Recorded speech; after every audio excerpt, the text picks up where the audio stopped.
terrible area. Okay, stop there. 20 meters on your right. Great position, yeah. But BGL B033 grab her head. Can one of us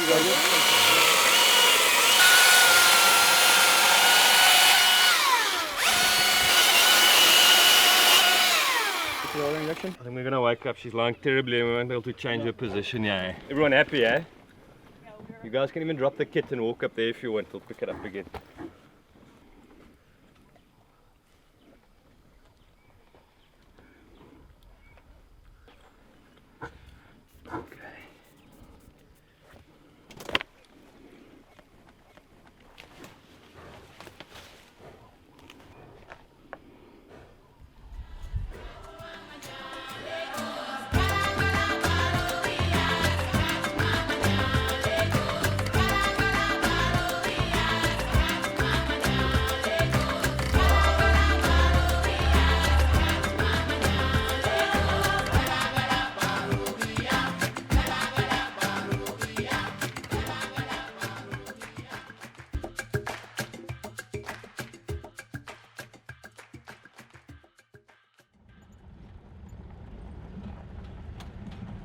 I came to South Africa because I wanted to learn more about conservation and I wanted to be involved and get my hands dirty. My first dehorning was very eye-opening.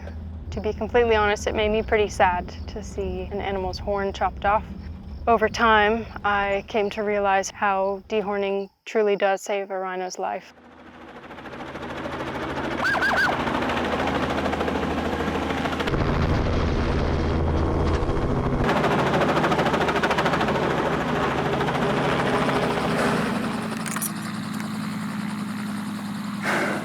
The reason we dehorn rhino in South Africa is purely for the threat of poaching.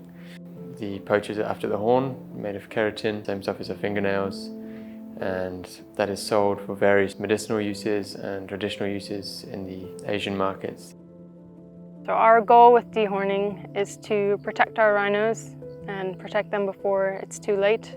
We had a few incidents of poaching back in December, and that really opened our eyes as to even with fences and anti-poaching units on the ground 24/7, still, they still come in, and unfortunately rhinos still get poached. So the process of dehorning is fairly straightforward, however it has some complications.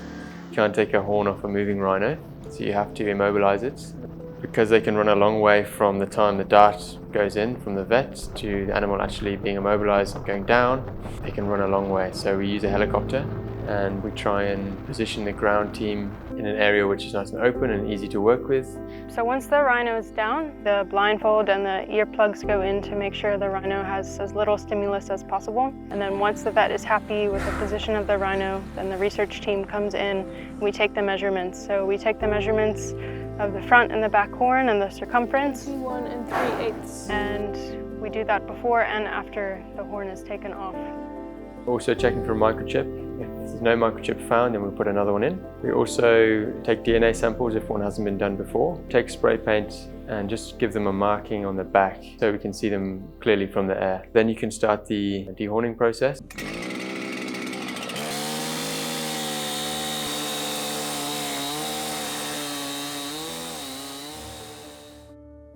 Younger animals that haven't been notched will also notch, which is a way of identifying them going forward.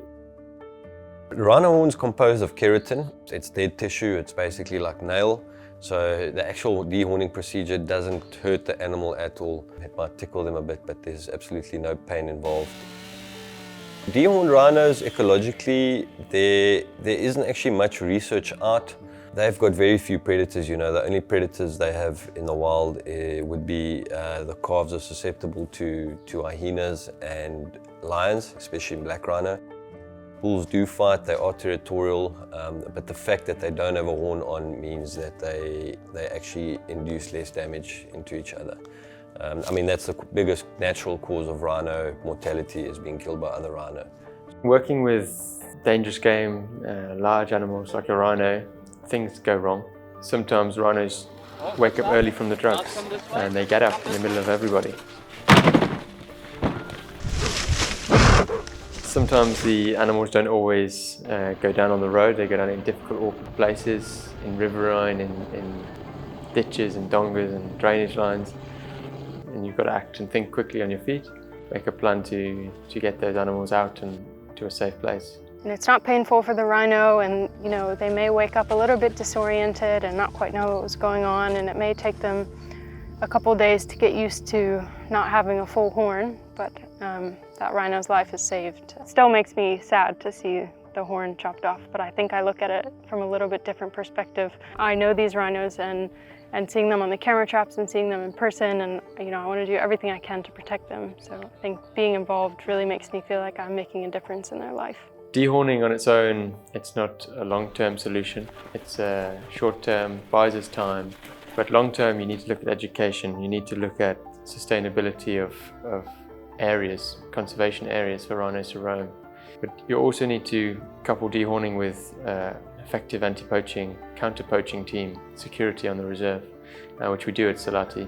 I think the ultimate goal for Selati is for rhinos to just exist on their own, and we don't have to intervene, we don't have to dehorn, but it's to be as little hands-on as possible. You know, these are wild animals, and we want them just to be able to live their life and roam freely, and hopefully we'll get to a point in the future where societies will realize that rhino horn, you know, it's not medicinally useful, and it's costing lives of animals that are critically endangered, don't have much time left.